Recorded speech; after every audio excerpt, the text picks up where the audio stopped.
toi si ça va, si tout va bien. Sois quand même gentil et pour bien vous orienter les enfants. Comme ça, ils ne percutent pas. Amen. Alléluia. Est-ce qu'on est dans la joie? Est-ce qu'on est dans la joie?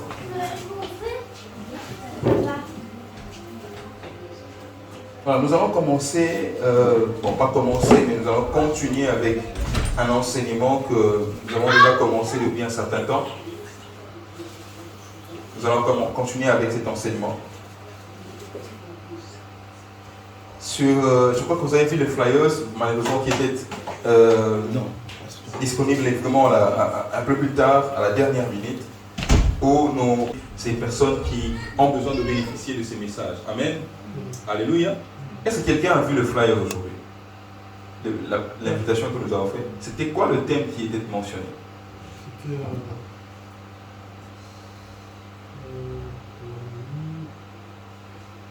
comment trouver et conserver les bonnes personnes utiles pour sa destinée? Le réseau.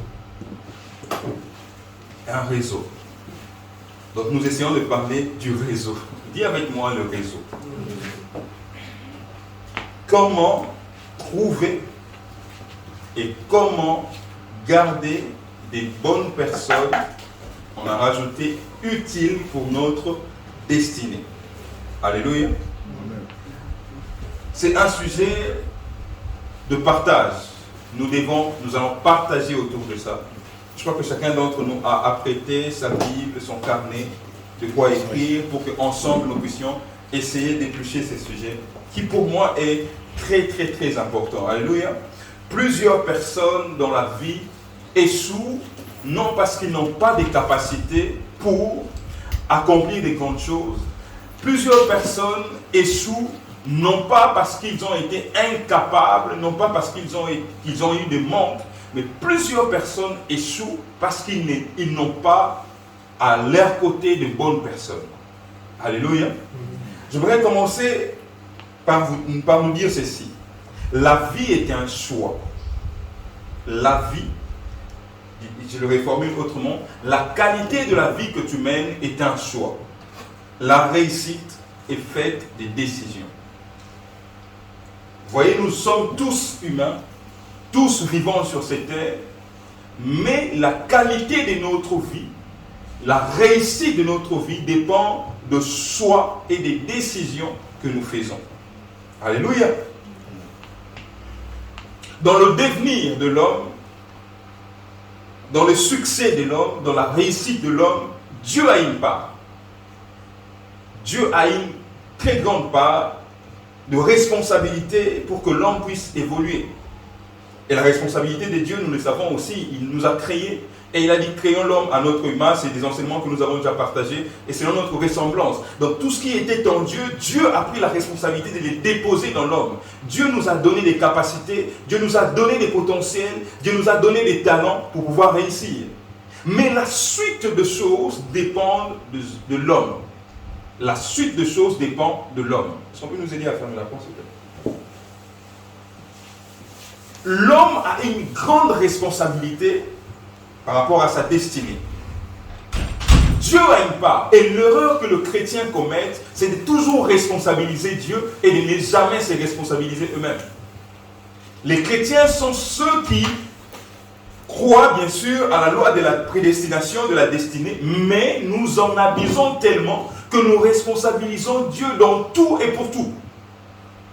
Même là où Dieu ne doit plus intervenir, les chrétiens sont tellement, je dirais, fainéants, les chrétiens sont tellement naïfs au point de responsabiliser Dieu pour tout. Tout ce qui reste aux chrétiens que nous sommes, c'est seulement commencer à demander Dieu va puiser de l'eau pour moi, j'ai besoin d'eau, j'ai besoin de boire. Dieu, j'ai besoin de manger, va cuisiner pour moi. En tout cas, c'est l'étape ultime que les chrétiens vont atteindre, je crois, dans peu de temps. Parce que les chrétiens responsabilisent Dieu pour tout. C'est vrai, il est responsable, c'est lui qui guide, c'est lui qui a une grande part de responsabilité. Mais il y a des choses qui doivent s'accomplir dans ta vie par toi et pour toi-même. Alléluia. Il y a de ces choses que Dieu ne peut plus. Je vais choquer quelqu'un. Il y a de ces choses que Dieu ne peut plus faire dans ta vie. Il y a des choses pour lesquelles si tu échoues, ce n'est plus la responsabilité de Dieu, mais c'est ta propre responsabilité. Est-ce que quelqu'un me comprend? J'ai parlé à un frère qui disait, depuis que Dieu a choisi la femme pour Adam, Dieu ne choisit plus de femme pour qui que ce soit. Alléluia. Ben, ça semblait être un peu plus, voilà, comme on dit, terre à terre cette réflexion, mais ça m'a, moi, poussé, plongé dans une forte réflexion. Qu'il y a des choix que Dieu fait à notre place. Voilà pourquoi les gens de ce monde disent que le sort fait la famille. Il y a des choses que nous ne pouvons pas choisir.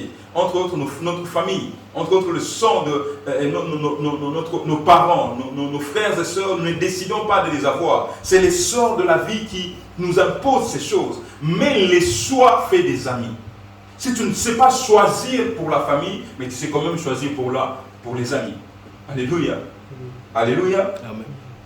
Donc j'aimerais, avant d'aller un peu plus loin, insister sur ces choses. Dieu a une part de responsabilité dans ta vie et tu as une part de responsabilité. Si seulement Dieu remplit sa responsabilité et que toi, l'homme, tu ne fais pas ta responsabilité, tu ne peux pas t'attendre à réussir. Impossible. Est-ce qu'on se comprend très bien?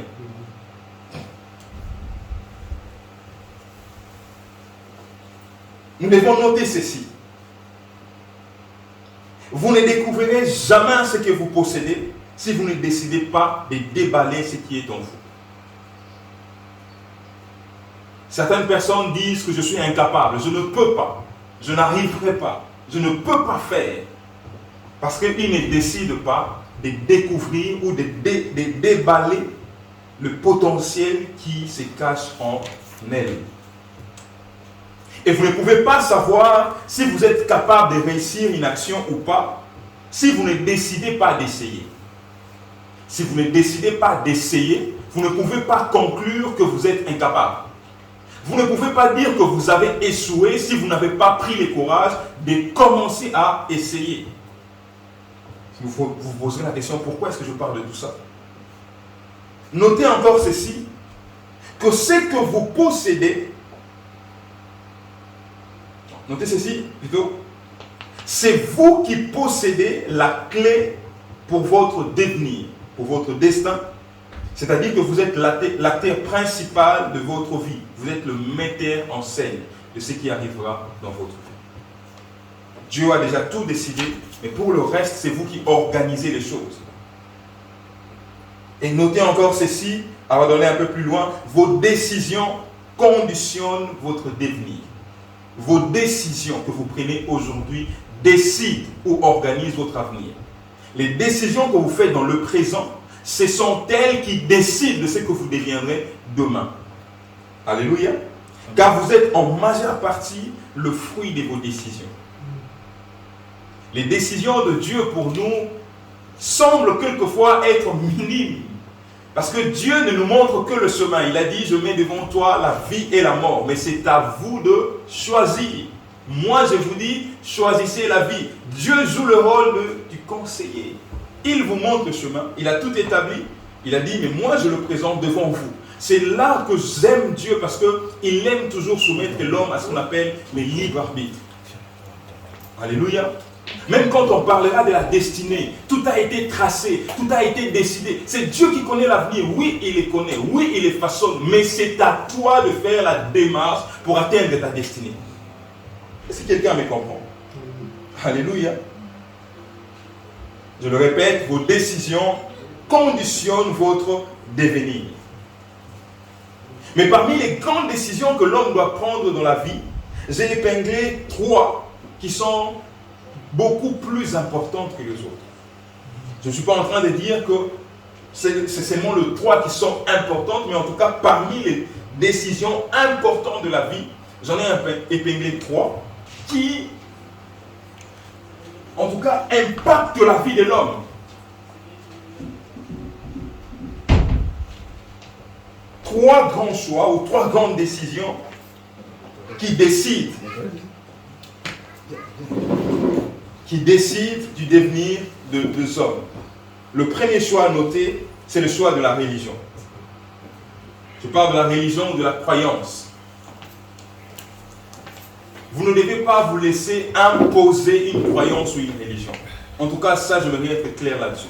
Ce n'est même pas parce que nous parlons de Jésus que nous devons imposer. Même Jésus lui-même ne nous a pas imposé de croire en lui. Il nous laisse toujours le libre arbitre, le choix. Il est venu parler aux hommes et il a laissé le choix aux hommes de croire ou de ne pas croire. Voilà, même les pharisiens qui voyaient Jésus, ils écoutaient le message de Jésus, mais tous n'ont pas cru au message de Jésus. Voilà pourquoi il dit à tous ceux qui croient en son nom. C'est-à-dire c'est libre, c'est vous qui décidez de croire ou non. La vie éternelle est donnée à tout le monde, mais c'est votre décision qui vous fait devenir enfant de Dieu, n'est-ce pas? Donc notez ceci, que pour vous, et même pour vos enfants, ne laissez personne imposer une croyance ou une religion. Alléluia. Soyez toujours libre quand vous décidez de croire en quelque chose ou que vous décidez de ne pas croire. Ce que je vous dis aujourd'hui, ce n'est pas la parole complète et parfaite de l'évangile. C'est à vous de décider de croire ou de ne pas croire. Amen, maman Rosée. N'allez pas dans une église où on vous impose des choses. N'allez pas dans, je sais que vous n'irez pas jamais dans des sectes, mais n'allez jamais dans un endroit où on vous impose des choses. Dieu a créé l'homme pour qu'il soit libre. Amen, amen. Et vous vous rendez compte que même dans le jardin d'Éden, Dieu a demandé à Adam, il dit, tu peux manger de tout, mais l'arbre qui se trouve au milieu, ne touche pas. Mais il n'a pas empêché Adam d'y accéder. Le jour où Ève a décidé de manger du fruit, pourquoi tu n'as pas intervenu? Parce qu'il laisse toujours le choix à l'homme. Et le deuxième choix qui est important pour l'homme, c'est le choix de la profession. Dis avec moi la profession. Très important. Quand vous décidez, quand vous choisissez très bien en ce qui concerne la profession que vous décidez de faire. Si vous décidez de devenir mécanicien, en tout cas que cela vienne de vous. Que ça ne vienne pas par imposition. Et là, j'aimerais ouvrir une parenthèse. Certains parents ont tendance à imposer aux enfants certaines professions. Non, parce que moi, j'ai un faible pour le médecin, j'adore la médecine, que je vais imposer à tous mes enfants d'être médecin. Non. Ce n'est pas parce que vous aimez les avocats, vous aimez tout ce qui est autour de la justice que vous devez imposer à vos enfants. Toi, tu dois être avocat. Non, non, non, non. Ça doit venir de leur propre choix. Parce qu'une profession que vous choisissez détermine qui vous deviendrez demain. Si ton enfant veut être footballeur, laisse-le. Alléluia. Accompagne-le. Mais fais tout pour que sa décision et son choix soient vraiment de façon libérée. De façon libre. Choisissez toujours votre profession. Choisissez ce que vous décidez de faire avec une pleine liberté. Et le troisième choix que j'ai épinglé ici, c'est le choix du conjoint ou le choix d'avec qui s'est marié. Ne vous mariez pas. Ne vous liez pas parce que les gens vous imposent ou parce que les gens vous ont poussé. Ne choisissez pas votre conjoint ou conjointe parce que vos parents, parce que vos amis. Non, non, que votre choix du conjoint, en tout cas je pense que celui-là est très important et nous passerons du temps là-dessus dans les jours à venir en ce qui concerne le choix du conjoint. Vous verrez que de plus en plus, aujourd'hui, le mariage est en train d'être banalisé. Des mariages qu'on appelle à usage unique qui commencent à peine 3 mois divorce, à peine 4 mois divorce. Des gens qui se rencontrent aujourd'hui, après 2-3 semaines, c'est déjà fini. Pourquoi? Parce qu'aujourd'hui, de plus en plus, les gens font le choix par complaisance.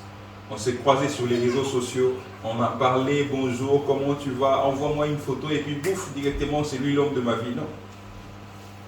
L'homme barbu que tu vois sur les réseaux sociaux n'est pas forcément le bon mec que tu croiseras en face. N'est-ce pas? Amen. Aujourd'hui, il y a tellement de filtres, il y a tellement d'applications pour modification de photos et tout. Je peux devenir qui je veux avec le filtre et tout. Mais attention, quand tu me croises en face, c'est peut-être cet homme avec plein de boutons, c'est pas forcément une personne qui est musclée. Non, non, non, non. On peut se donner toutes les formes qu'on veut. mais il faut toujours que votre choix du conjoint soit de façon délibérée. Amen. Alléluia. Pourquoi est-ce que je j'évoque toutes ces choses? Parce que toutes les décisions que vous prenez vous ramènent à créer ce qu'on appelle un réseau. Toutes les décisions, tout le choix que vous faites vous amènera à créer ce qu'on appelle un réseau. Malheureusement, aujourd'hui, quand on parle de réseau social, tout le monde a l'idée Facebook, WhatsApp, Instagram, Snapchat. On a tellement déformé les choses que quand on parle du réseau social, tout le monde, qu'est-ce qui vous vient à l'esprit? Déjà le F de Facebook bleu, n'est-ce pas? Et même à nos enfants, nos jeunes qui grandissent aujourd'hui, ils ont tendance à penser que les réseaux sociaux, c'est seulement Facebook, Instagram. Non, non, non, non, non. Donc, comprenez que la décision de l'homme, quand vous faites le choix par rapport à votre croyance, quand vous faites le choix par rapport à votre profession, quand vous faites le choix du conjoint, ce sont ces choix-là qui vous amènent à créer votre réseau. Parce que quand vous croyez en la religion, je prends l'exemple de personnes qui choisissent l'islam par exemple, il va créer son réseau autour de personnes qui partagent la même foi que elle. Voyez-vous? Quand vous décidez de devenir médecin, par exemple, donc votre réseau sera constitué de personnes qui font la même profession que vous. Et quand vous décidez de prendre pour époux ou pour épouse un homme, dites-vous qu'il fait automatiquement partie de votre réseau. Pourquoi? Parce que vous aurez la belle famille, vous aurez ses amis, vous aurez ses collègues de l'école. Vous êtes obligé de faire avec. Donc vos décisions d'aujourd'hui décident du réseau que vous créez autour de vous.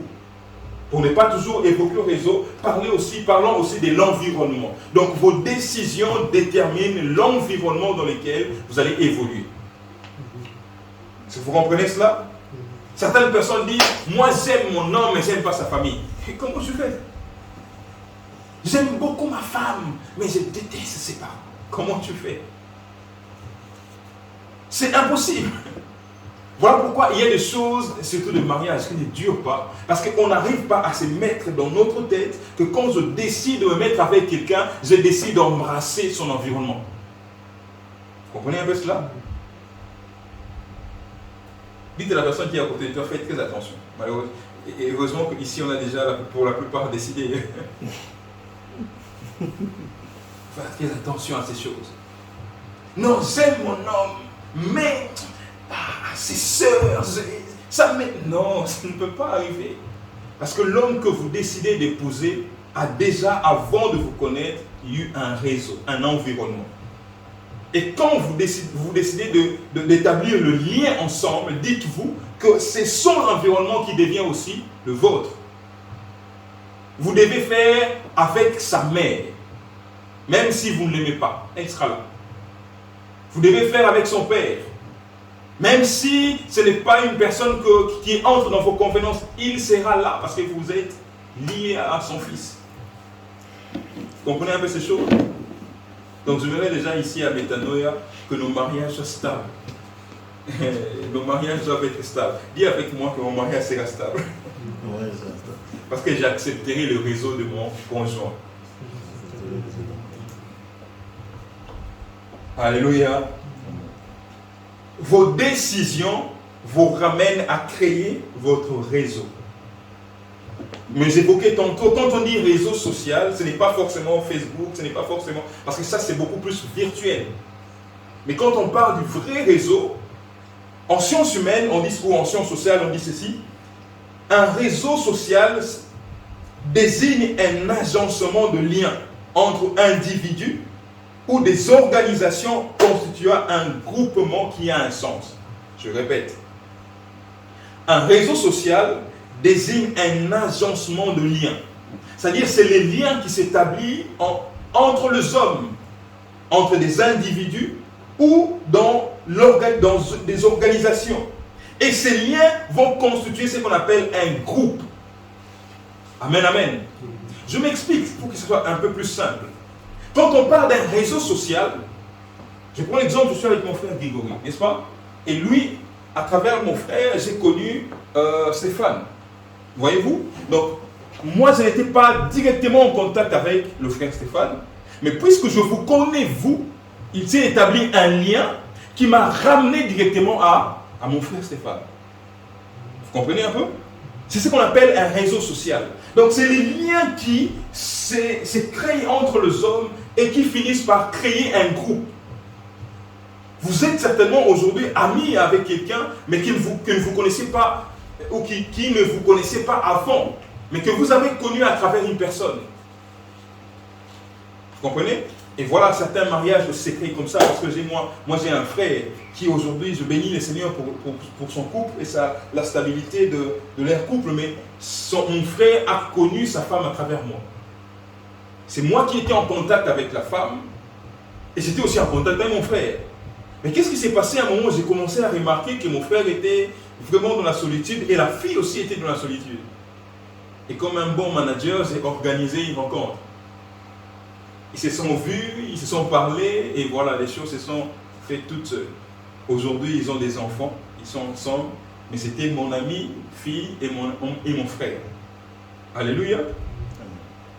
Donc quand on parle d'un réseau social, dites-vous que c'est l'expression de l'agencement de liens entre individus. Voilà pourquoi quand vous vous mariez à votre femme ou à votre homme, automatiquement, ses parents deviennent des parents aussi. Ce n'est pas parce qu'ils sont vos parents biologiques, mais c'est parce que vous avez créé un lien avec leur fille ou leur fils, et automatiquement vous bénéficiez ou vous êtes sous le lien qui l'unit à ses parents. Je ne sais pas si vous me faites comprendre. Peut-être qu'aujourd'hui je connais, je le répète encore, je connais mon frère. Toutes les personnes qui sont dans la salle, je vous ai connu à travers une personne. Donc si vous êtes ici, c'est parce que cette personne-là a été un pont, a créé un lien avec moi, et ce lien m'a ramené à vous. Si les jeunes étaient là, j'allais insister sur ces choses pour dire que réseaux sociaux ou réseau social ne veut pas dire Facebook, Snapchat. En premier lieu, non. Alléluia. Je vais aller un peu plus vite. Un des grands éléments qui détermine les succès de l'homme, c'est son réseau. Un des grands éléments dans la vie qui détermine les succès de l'homme, c'est son réseau social. Et le premier réseau que la vie nous impose, c'est notre famille. Amen, amen. Amen. Parce que je le répète encore, je dis que le choix fait les amis, mais l'essor fait la famille. Votre premier réseau dans la vie, c'est votre famille. Parce que c'est le choix que Dieu, que la nature vous impose. Votre père, votre mère. Et je voudrais réexpliquer ces choses, les dire encore bien. Écoutez, frères et sœurs, je pense que votre bénédiction première est liée à Dieu, mais aussi à votre famille. Faites très attention à la manière dont vous gérez votre relation, vos liens avec votre famille. Ça, c'est quelque chose, j'aimerais un jour prendre cette thématique et l'exploiter. Mais faites très très attention. Ce n'est pas parce que vous devenez chrétien que vous devez vous éloigner de votre famille. Même si un pasteur vient venir à vous dire que votre famille est constituée de sorciers, vous devez fuir. Écoutez, moi j'aimerais prendre le temps calmement de vous expliquer comment est-ce que Dieu travaille avec la famille, même quand celle-ci est très mauvaise.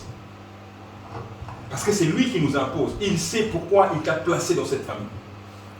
Même si ton papa est sorcier, maman est sorcier, autant, Dieu sait pourquoi toi tu es né dans cette famille. Il sait, il connaît le raison. Parce que votre premier réseau, c'est votre famille. On en parlera un autre jour. Alléluia. Amen. J'ai béni Dieu parce que l'autre fois, j'ai vu mon frère qui parlait à une sœur, il dit, écoutez, faites très attention, quand il s'agit de maman, de papa, il faut toujours y aller avec beaucoup de douceur et beaucoup d'intelligence.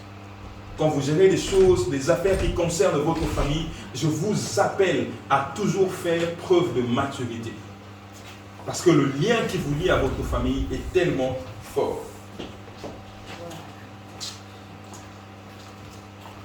Mais il y a un autre qui n'est pas négligeable. Un autre réseau qui ne doit pas être négligé. C'est ce qu'on appelle les réseaux d'amis et des collègues. Ça, c'est très important.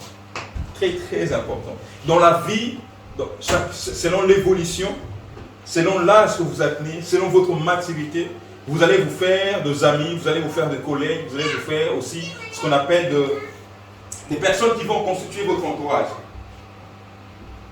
Au travail, vous allez certainement vous faire des amis. À l'église, vous allez vous faire des amis, bien que j'insiste que tout le monde dans l'église ne doit pas être ton ami. Ce n'est pas parce que nous partageons la même foi que vous devenez automatiquement mon ami. Non, non, ça c'est... Il y a nuance, nuance. Il y a certaines personnes que vous devez croiser à l'église et laisser à l'église. Est-ce que j'ai dit quelque chose? Est-ce que j'ai dit quelque chose? La personne qui va venir détruire ton mariage, quelquefois il va venir de l'église. Parce que dans nos églises aujourd'hui, il faut qu'on se les dise les choses ouvertement. Dans nos églises aujourd'hui, il ne faut pas faire confiance à tout le monde parce que tout le monde n'est pas enfant de Dieu. Ce n'est pas parce que tu viens à l'église que tu es un enfant de Dieu. Non, c'est parce que tu as cru au Seigneur Jésus-Christ que tu deviens enfant de Dieu. Et toutes les personnes qui viennent remplir le banc à l'église, chantant, criant, priant fort, n'est pas forcément enfant de Dieu. Amen, amen. Vous me regardez, vos regards me font peur. Je dis quelque chose qui a dérangé. Non, ce n'est pas parce que le pasteur Ken se tient debout et qu'il prie et qu'il prêche qu'il est enfant de Dieu. Non, non, non. Voilà, même pour aller dire tes problèmes à un pasteur, sois sûr que c'est un enfant de Dieu. Je dis, ne sois pas sûr que c'est un pasteur. Sois d'abord sûr que c'est un enfant de Dieu. Amen. Parce que dans l'autre temps, nous rencontrons des pasteurs sorciers, des prophètes sorciers, tout c'est compliqué. Dieu connaissait l'importance du réseau. La première personne qui maîtrise l'importance de travailler en réseau, c'est Dieu. Donc quand j'emploie réseau, nous comprenons directement de quoi il s'agit, n'est-ce pas? La première personne à comprendre que l'homme ne peut pas évoluer seul. L'homme ne doit pas rester seul. L'homme ne peut pas gagner seul ce Dieu.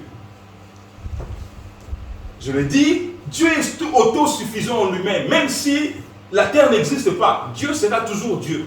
Parce qu'il a existé avant la terre, il a existé avant l'homme, il a existé avant tout. Mais il a compris quand il a commencé à créer, dans le livre de Genèse, quand il créait l'homme, Dieu savait et il a compris qu'il ne pouvait pas laisser Adam seul. Donc, Genèse chapitre 2, verset 18. Écoutez, Dieu dit, Genèse chapitre 2, verset 18, cet enseignement, je le mettrai en ligne et je mettrai à votre disposition un support. Écoutez, Genèse chapitre 2, verset 18. Il n'est pas bon que l'homme soit seul. Je lui ferai une aide semblable à lui. Vous avez compris cette lecture? Il n'est pas bon que l'homme soit seul. Ici, quand nous prêchons, quand nous parlons ou quand nous expliquons ces versets dans nos églises, dans nos lectures, nous avons toujours tendance directement à viser les mariages. Non. Quand Dieu parlait de ceci, en premier lieu, il n'avait pas seulement à l'idée ou dans son esprit le mariage. Dieu avait compris que l'homme était seul. Adam était seul. Et Dieu s'est dit, il n'est pas bon que l'homme soit seul. Premièrement, on dit point virgule. D'accord? C'est-à-dire que Dieu s'est mis encore à réfléchir pendant ces temps. Entre le premier paragraphe et le deuxième, il y a quand même un temps où Dieu pensait, Dieu réfléchissait. Il s'est écoulé un temps. Il n'est pas bon que l'homme soit seul. Donc je voudrais dire à quelqu'un que dans cette vie, quelles que soient tes capacités, qu'importe tes potentiels, tu ne peux pas réussir si tu es seul. Tu ne peux pas tout faire si tu es seul. Il y a des choses que tu ne peux faire qu'avec les autres. Alléluia. Dieu lui-même dit, il n'est pas bon que l'homme soit seul. Mais écoutez, Dieu commence à donner des remèdes. Le mariage, c'est un remède parmi tant d'autres que Dieu a proposé à l'homme pour qu'il ne reste pas seul. Mais ce n'est pas le seul remède que Dieu avait créé. Est-ce que vous m'entendez très bien? Il n'est pas bon que l'homme soit seul. Quand nous parlons de ça, directement nous pointons le mariage. Non. Le mariage, c'est parmi le remède que Dieu a proposé à l'homme pour le sortir de la solitude. Écoutez, il dit, je lui ferai une aide semblable. Là, moi, je suis en train de réfléchir. Il y a deux choses qui me font réfléchir. La première, c'est une aide. Et deuxièmement, c'est semblable. Je me dis, si cette fois-ci, Dieu propose à l'homme une aide semblable, c'est-à-dire qu'avant, il y avait d'aides qui n'étaient pas semblables à l'homme. Est-ce qu'on se comprend très bien? Vous comprenez quand même? Dieu dit, je lui ferai une aide semblable à lui. Cette fois-ci, l'aide est semblable à l'homme. Mais bien avant, il y avait des aides qui n'étaient pas semblables à l'homme. Pour soutenir ce que je suis en train de dire, continuons dans le verset 19, il dit « L'Éternel Dieu forma de la terre tous les animaux de sang et tous les oiseaux du ciel. » Est-ce qu'on a parlé de la femme? On parle d'aide semblable, mais quand Dieu commence à créer, est-ce qu'il a créé d'abord la femme? Non. Il crée d'abord quoi? Les animaux et les oiseaux du ciel. Amen, amen. Ici, Dieu, en grand architecte, commence à réfléchir aux moyens qui vont se faire sortir l'homme de sa solitude. Mais la Bible dit, et je vais aussi souligner cela, que l'homme n'est pas le seul à être tiré de la terre ou formé de la terre. Les animaux aussi ont été créés à partir de la terre. Donc les animaux ont la même matière que l'homme. L'Éternel Dieu forma de la terre tous les animaux de champ et tous les oiseaux du ciel. Écoutez, la Bible dit, il les fit venir vers l'homme. Est-ce que vous comprenez un peu cela? Donc, si on te prêche toujours qu'il n'est pas bon que l'homme soit seul, il faut que tu te maries. Dis-toi qu'on te met dans qu'on est en train de t'embourber dans quelque chose de compliqué. La solitude ne saute pas ou ne part pas seulement qu'à travers le mariage. Parce que Dieu avait proposé des remèdes, mais le tout premier remède de Dieu, ce n'était pas le mariage. La Bible dit, Dieu a commencé à former de la terre des animaux de champ et tous les oiseaux du ciel. Et qu'est-ce que Dieu fait? Il les ramène auprès de l'homme. Il les fit venir vers l'homme. Amen. Mais écoutez ce qui se passe. Pour voir comment il les appellerait. C'est-à-dire, Dieu fait ramener les animaux auprès de l'homme pour que l'homme trouve une préoccupation. Pour que l'homme commence à nommer les animaux. Alléluia. Écoutez, il y a des solitudes, il y a des réseaux. Et un des meilleurs réseaux, c'est créé à travers l'occupation que tu fais dans la vie. C'est quelqu'un. Vous comprenez un peu ce que j'ai dit? Ou je suis en train de gesticuler seul? Dites-moi amen si vous comprenez. Amen. La première des choses que tu dois essayer de faire dans ta vie, où tu dois établir ton vrai réseau, c'est d'abord à travers ce qui occupe tes journées. Parce que pour sortir de la solitude, Dieu a d'abord proposé un travail à l'homme. Commencer à nommer les animaux. Et la Bible continue en disant, et afin que tous les êtres vivants portent le nom que lui donnerait l'homme. Amen. Et la vérité que je puis épingler à travers ce verset, c'est que la femme n'était pas la première aide de l'homme. Dieu avait constitué un réseau à l'homme avant que la femme ne vienne. Et l'homme n'était pas seul à être tiré de la terre, je viens de le dire. Et notons ceci, que l'homme sans une aide qui lui correspond, dans son réseau, il est incomplet. Quand l'homme n'arrive pas à trouver dans son environnement une aide qui lui est semblable, il est toujours incomplet. Qu'est-ce qui s'est passé? L'homme était en compagnie des animaux, en compagnie des oiseaux. Il a commencé à travailler, il a commencé à les nommer, mais il se sentait toujours seul. Écoutez, frères et sœurs, tu peux être entouré de personnes. Tu penses avoir des amis. Tu peux penser avoir des gens autour, mais continue à te sentir seul. Ce n'est pas parce que tu es entouré que tu es dans un réseau, dans un bon réseau. Ce n'est pas parce que tu as des gens autour que tu es bien entouré, non. Et on le dit même clairement que certaines personnes peuvent vivre avec des gens mais toujours ressentir de la solitude. Tu es avec quelqu'un mais tu as l'impression que tu es seul. Et ça c'est joue beaucoup dans le mariage. Tu vois quelqu'un qui est en couple mais qui dans sa tête continue toujours à se considérer comme s'il était célibataire. Est-ce qu'on comprend un peu où est-ce que je veux en venir? Si on se comprend, dites amen quand même. Parce que la façon dont vous me regardez, soit vous comprenez très bien, soit vous ne comprenez pas du tout.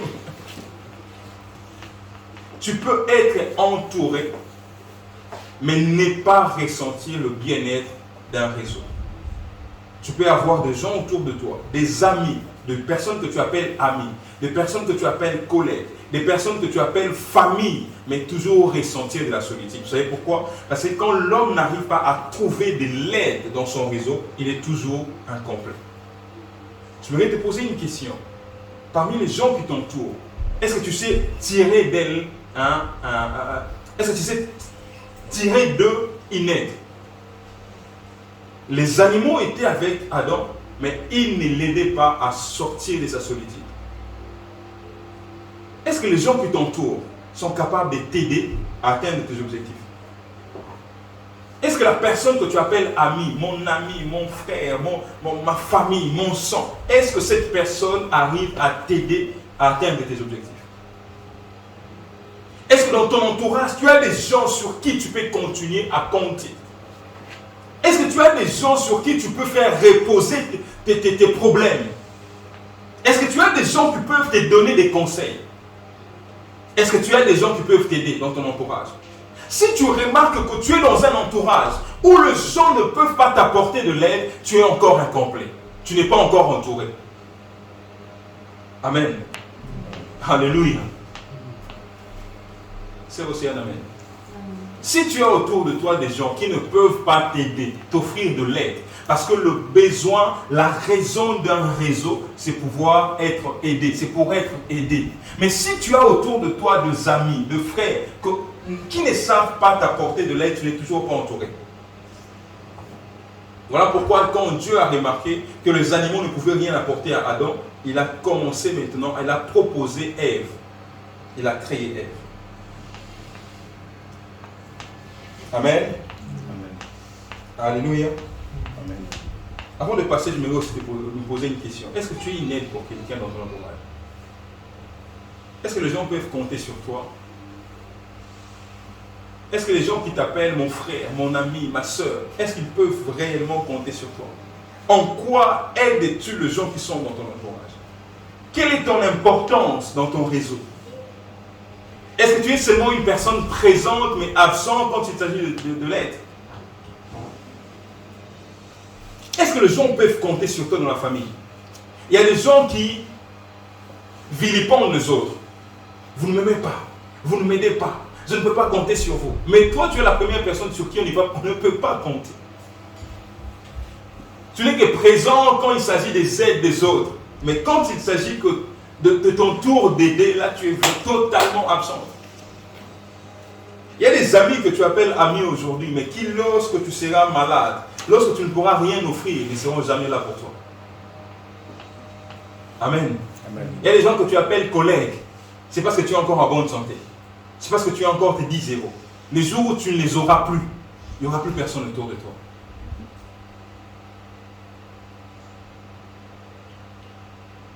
Est-ce que je peux continuer?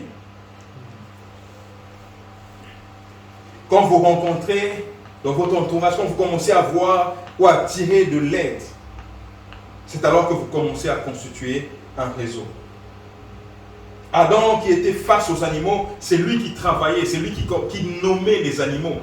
Mais personne ne lui donnait encore de la satisfaction. Mais c'est quand il a rencontré Ève, que même l'âme d'Adam a commencé à s'écrier. Voici cette fois-ci la chair de ma chair, l'os de mes os, on l'appellera femme. Et vous comprendrez que Adam a commencé à responsabiliser Ève après. Parce que posez-vous la question, comment est-ce que Ève s'est retrouvée seule devant l'arbre de vie en train de parler au serpent et Adam n'était pas là. Adam n'était pas là. Parce qu'avant que Ève ne vienne, c'est Adam qui s'occupait de tout. Mais quand Ève est venue, Adam, je pense qu'il pouvait aussi aller se reposer et laisser Ève faire le travail. Vous comprenez un peu? Quand Ève n'était pas là, c'est Adam qui faisait tout. Mais quand Ève est venue, Adam pouvait aussi se donner le luxe d'aller se reposer et laisser le travail à Ève. Donc faites toujours l'effort dans votre vie de trouver ces personnes qui peuvent vous apporter de l'aide. Frères, sœurs, peut-être que je pourrais finir ma prédication d'aujourd'hui ici.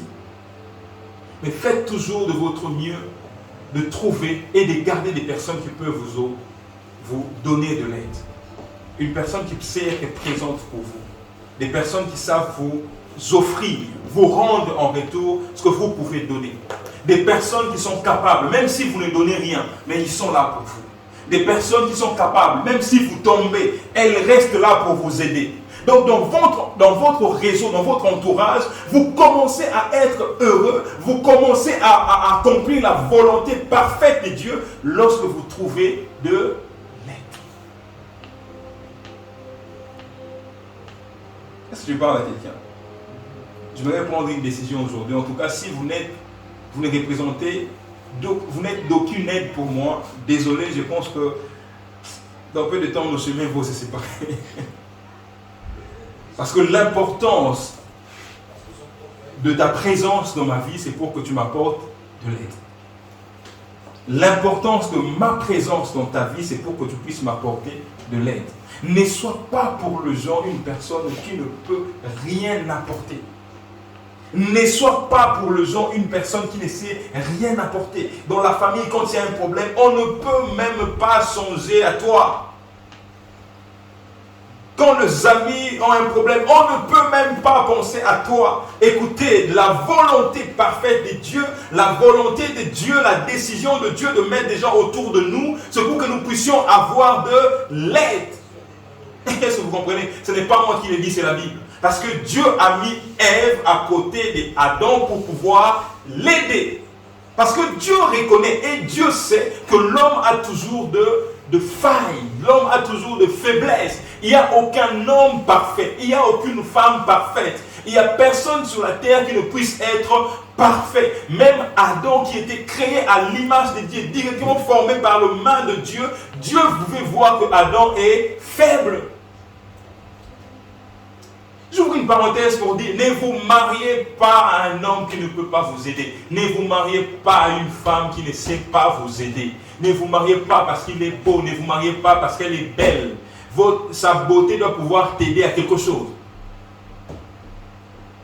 Amen. Alléluia. Amen. Voilà pourquoi pendant un moment de ma vie, j'avais pris la décision de rester seul. Je n'avais plus d'amis, je n'avais plus de collègues. Je restais seul parce que j'avais l'impression que même si j'étais avec deux gens, même si je m'entourais des amis, je ressentais toujours la même solitude. C'est comme si j'étais toujours seul. Tu es entouré des gens, mais quand tu es dans les problèmes, c'est toujours toi-même qui dois te battre, qui dois suyer pour pouvoir venir à bout de ces problèmes. Non. Et même dans nos églises, nous avons perdu le sens même du réseau, le sens de la collaboration, le sens de l'environnement. Tu as un problème dans l'église, tu ne vas même pas aller chercher des gens parce que tu sais qu'ils vont te descendre. C'est eux les premières personnes qui vont te finir, c'est les gens de l'église. Alléluia. On a l'impression qu'aujourd'hui, rester avec des païens, tu peux même compter avoir de l'aide plus que quand tu es avec des chrétiens, que tu appelles frères. Regardons quand nos cultes se terminent. C'est frère, comment tu vas et tout. Fini. Tout le monde rentre. Et ils ne prend encore le temps de rester. Est-ce que ça va à la maison? En quoi est-ce qu'on peut t'aider? En quoi est-ce qu'on peut te soutenir? Est-ce qu'on le fait encore aujourd'hui? Amen. Ecclésias chapitre 4, versets 9 à 12, pour aller finir. La Bible dit, deux valent mieux qu'un, parce qu'ils retirent un bon salaire de leur travail. 10. Car s'ils tombent, l'un relève son compagnon. Quand on vit ensemble, quand on est en réseau, l'objectif de Dieu, c'est quand l'autre manifeste une faiblesse, que celui qui est fort, que celui qui est debout puisse le relever. Mais malheur à celui qui est seul et qui tombe sans avoir un second pour le relever. Donc ça dit quand vous êtes seul et que vous tombez, même si vous êtes fort, vous n'arriverez toujours pas à vous relever seul. Vous aurez toujours besoin d'une personne pour vous relever. Proverbe chapitre 13, verset 20, la Bible dit, celui qui fréquente les sages devient sage. Mais celui qui se plaît avec les insensés s'en trouve mal. Ici, la Bible ne dit pas que celui qui va à l'école, celui qui est enseigné, mais celui qui fréquente. Donc, comprenez que même dans la fréquentation, Dieu vise une aide. Dieu vise de l'aide. Vous comprenez un peu? Quand je fréquente mon frère, quand je fréquente ma soeur, Dieu vise que je sois aidé. Donc, le premier critère, un des premiers critères pour savoir si je suis dans un environnement qui Et dans la volonté de Dieu, cela dépend de l'aide que je peux retirer de ces cours. Quand vous fréquentez quelqu'un de sage, la Bible dit, vous devenez sage. Donc dans nos fréquentations, je peux tirer des autres un bénéfice, un avantage de ce qu'eux ont déjà, de ce qu'ils possèdent. Voilà pourquoi, vous savez pourquoi quelquefois on reste pauvre dans la vie. Regarde aussi ton entourage. Regardez l'entourage. Parce que quand tu es entouré de sages, tu deviens sage. Mais quand tu es entouré des gens insensés, la Bible dit que tu seras de plus en plus mal. Vous savez, quelquefois, on est de plus en plus mal dans nos relations parce qu'on ne s'entoure pas des bonnes personnes. La Bible nous donne l'exemple, dit, celui qui s'entoure des gens insensés aura beaucoup de problèmes à résoudre. Quand tu as des amis qui... Et quand la Bible parle des insensés, c'est premièrement des gens qui ne connaissent pas du tout Dieu. Quand tu t'entoures de gens qui sont insensés, votre amitié aura toujours des problèmes à résoudre. 2 jours de paix et 5 autres jours de résolution de problèmes. Il a dit, il a fait, il est monté, il est tombé, il a regardé. C'est toujours comme cela. Quand vous vous entourez des gens qui sont insensés, dans votre relation, vous n'aurez que des personnes qui vous entourent.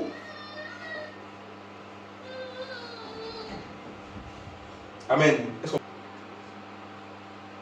Quand est-ce que vous comprenez que vous êtes bien entouré? Quand la personne vous a passionné. Nous leur posons la question dans nos mariages. Ça ne sera pas que de flèches aller sans de flèches retour. Parce que si on se met ici à poser des questions, est-ce que ta femme t'aide? Ah, ça sera compliqué. Est-ce que ton homme t'aide? Ça sera compliqué. Posons-nous la question, est-ce que nous sommes de l'aide pour les autres? Est-ce qu'on peut compter sur nous quand d'autres personnes ont des problèmes? Est-ce que quand ton frère a un problème, il peut compter sur toi? Est-ce que quand... Vous allez vous occuper de...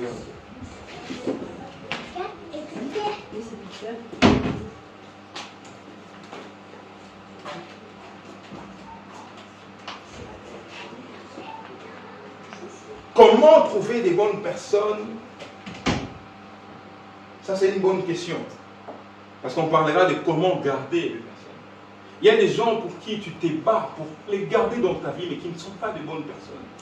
Tu dépenses autant d'énergie à vouloir conserver des gens qui ne te sont d'aucune aide. Ils ne t'aident en rien, ils ne te font pas avancer. Écoutez, dans la vie, ne crée pas de lien par sympathie ou par empathie. Ne crée pas de lien parce que j'ai pitié. Non, tu peux aider une personne sans pour autant créer un lien avec elle. C'est difficile à comprendre, mais c'est la vérité. C'est ce que la Bible dit. Parce que toutes les personnes que tu mets dans ta vie doivent constituer une aide pour toi. Toutes les personnes que tu mets dans ta vie, tu fais entrer dans ta vie, doivent t'aider à accomplir la volonté de Dieu. Toutes les personnes avec qui tu crées des liens doivent te faire avancer dans un domaine. Tu ne peux pas penser être un grand footballeur comme nous autres qui ont des carrières ratées, parce que j'étais tout le temps entouré des gens qui n'aimaient pas le foot. Mais comment est-ce que toi, tu veux devenir un grand photographe, mais autour de toi, c'est que les gens qui ne se connaissent même pas. Mais qu'est-ce que nous allons faire? Nous allons te faire descendre. Alléluia. Amen. Toi qui es marié, tu es toujours entouré des célibataires. Mais qu'est-ce qu'ils vont te dire? Ils vont t'envoyer des photos, et partager des photos de filles sur Instagram. Est-ce que tu as vu cette... Mais toi, oublions que toi tu es marié. Toi qui es marié, tu n'as autour de toi, toi femme qui es mariée, tu n'as autour de toi que des amis célibataires. Mais ils vont avoir des délires de célibataires qui vont essayer de te communiquer. Alléluia. Amen. J'ai pensé que c'est seulement les hommes qui s'envoyaient des photos. Même les femmes le font aussi. Même plus que les hommes. Allez dans les groupes WhatsApp des femmes, vous serez étonnés. En quoi est-ce que tes amis t'aident pour ton mariage, pour ton avenir, pour ta profession, pour ta foi? Toi qui es chrétien, tu es entouré, en plus tu les appelles amis, qui est des païens. En quoi est-ce qu'ils t'aident pour ta foi? Tu finis l'église, ils vont t'appeler, on va aller dans une boîte de nuit. Toutes les prédications qu'on a déversées sur toi les dimanches, ça va partir avec le pas de danse que tu vas aller trémousser dans une boîte de nuit. Si tu veux grandir dans la foi, entoure-toi de personnes qui peuvent être de l'aide pour ta foi. Si tu veux grandir, devenir un grand prédicateur, entoure-toi de personnes qui peuvent t'aider dans ça, dans la méditation de la Bible. Si tu veux être une bonne femme, entoure-toi de bonnes femmes dans leur mariage. Si tu veux être un homme parfait pour ta femme, entoure-toi des hommes qui ont réussi le mariage. Toi, dans les conseils, c'est les gens qui ont été déçus, des divorcés 1000 fois, ils vont te dire, tu vois, les hommes, pas confiance, les femmes. J'aime ça, et surtout quand une personne qui a échoué dans un domaine conseille une personne qui est en train de partir. On a toujours l'impression que c'est lui l'expérimenté, mais l'expérimenté dans la bêtise. Amen. Non, t'inquiète, les hommes, il a dormi à 20h. Et après il a bu l'eau. Il te pose des questions, après il dit non, t'inquiète, il voit déjà une autre femme déjà. Juste parce qu'il a bu l'eau à 20h et qu'il a dormi à 18h. Toi tu as parlé, oui, et ta femme a répondu, oh, ça commence comme ça. Impolitesse, je te jure. Alléluia. Entoure-toi de personnes qui peuvent t'aider dans un domaine. Tu as besoin de grandir dans la foi, entoure-toi de personnes qui grandissent dans la foi, qui ont grandi. Je vais vous donner beaucoup d'exemples, mais je pense que compte tenu de l'heure, on va continuer après. Mais j'ai posé plusieurs questions, cette question à plusieurs personnes. Comment reconnaître la bonne personne? Beaucoup de personnes me disaient les émotions et tout, tu vois, c'était les réponses difficiles. Et pour finir, je comprends qu'il est très difficile de savoir que cette personne est la bonne personne pour moi. Il est très difficile. Parce qu'une personne m'a dit aussi, oui, par rapport à l'aide, une personne peut bien commencer à t'aider, surtout les hommes qui offrent en premier temps dans la relation beaucoup d'aide à la femme, à la fille, seulement avec une idée derrière. Et une fois que l'objectif atteint, c'est fini, l'aide disparaît. Mais c'est là que nous allons le dire prochainement, c'est là qu'intervient l'Esprit Saint et les discernements. Amen. Amen. Est-ce qu'on peut s'arrêter ici pour aujourd'hui? Je n'arriverai pas à tout finir parce que c'est très long.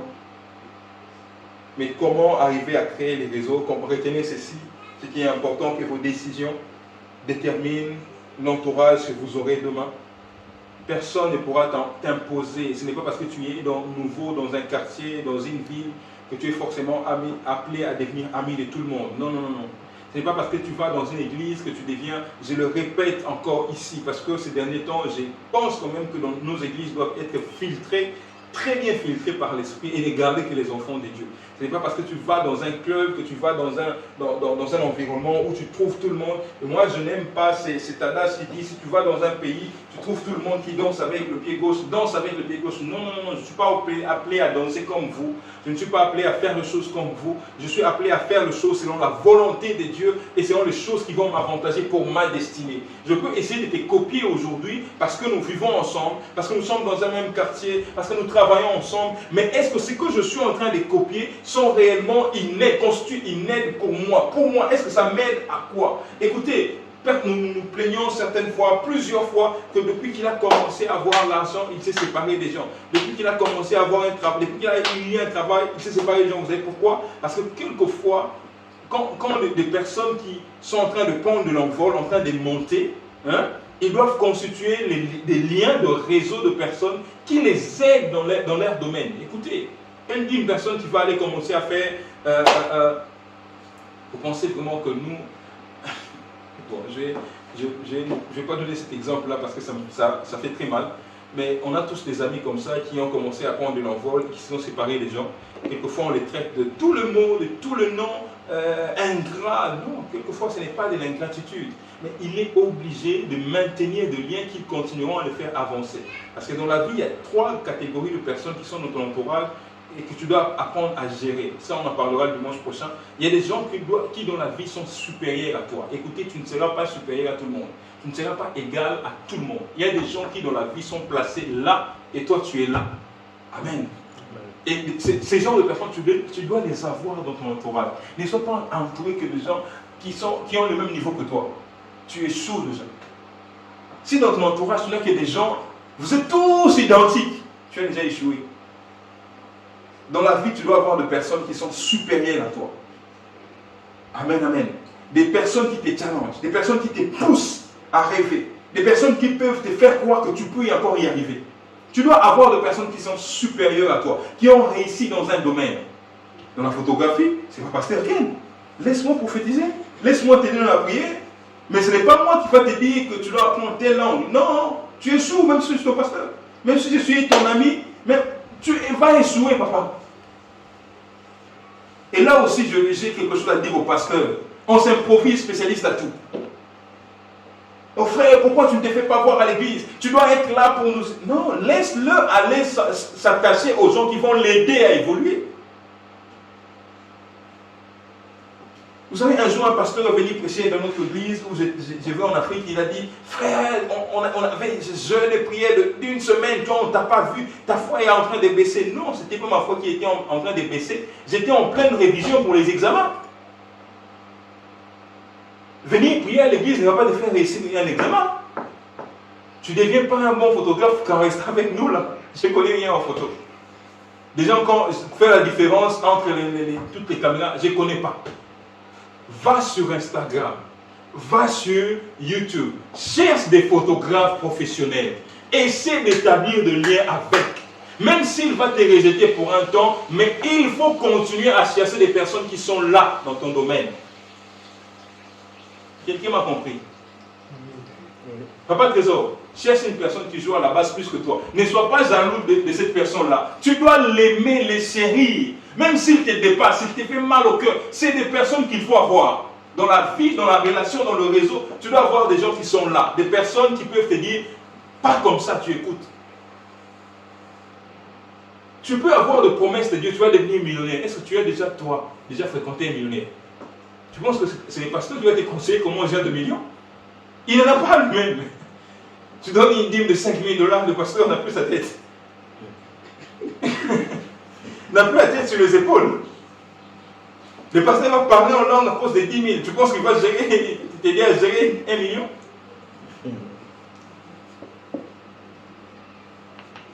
Dis avec moi, je vais chercher les gens qui me dépassent. Maman Rosie, cherche des gens qui savent très bien gérer la famille, gérer un homme, gérer les hommes. Cherche cette femme-là.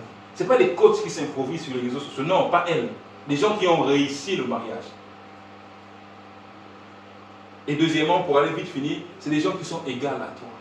Dans la vie, tu dois les avoir. Ceux-là, c'est des amis. C'est des potes. C'est des gens avec qui vous partagez le même délire. Vous faites les mêmes bêtises. Vous êtes des capacités identiques. Parce que vous allez vous mettre en compétition. Ne sois pas en compétition avec une personne qui te dépasse. Tu vas commencer à pleurer avant de dormir. Il y a des personnes qui te dépassent. Si tu essaies seulement de te comparer à tu vois, quand toi tu cherches à faire des virements de 10 €, de 20 €, lui va faire un transfert de 1000. Tu vas pleurer pour rien. Ce n'est pas ton ami. On dit dans la vie, une personne riche n'est pas ton ami. Amen. Amen. Il faut d'abord accepter qu'il te dépasse. Cette personne-là me dépasse. Dans la vie, ne sois pas orgueilleux. Il faut accepter qu'il y a des gens qui me dépassent. C'est ces personnes-là qui vont te montrer comment emboîter les pas, où mettre le pied, comment évoluer, comment calibrer tes photos, comment faire de la chirurgie. Il faut accepter ces personnes-là. Et accepte d'être inférieur. Ne les égale pas, n'entre pas en compétition avec elles. Impossible, tu vas réfuter et renvoyer les personnes qui peuvent t'aider dans la vie. Ton ami là, c'est un orgueilleux de femme. Il ne faut pas les écouter par moment. Ton ami là, je l'aime pas, c'est un orgueilleux. Il n'est pas orgueilleux, il a quelque chose. Vous comprenez un peu ça? Il vient avec sa belle voiture, bénis les seigneurs, même si je vais marcher avec mon Kia, mais je bénis les seigneurs. Il y a une personne qui est venue me voir à la maison, il a dit, non, je ne vais pas te montrer ma voiture parce que tu n'as pas bien dormi. Je dis, je vais quand même aller voir. Je suis allé sortir, c'est Mercedes 2022, j'ai béni les seigneurs.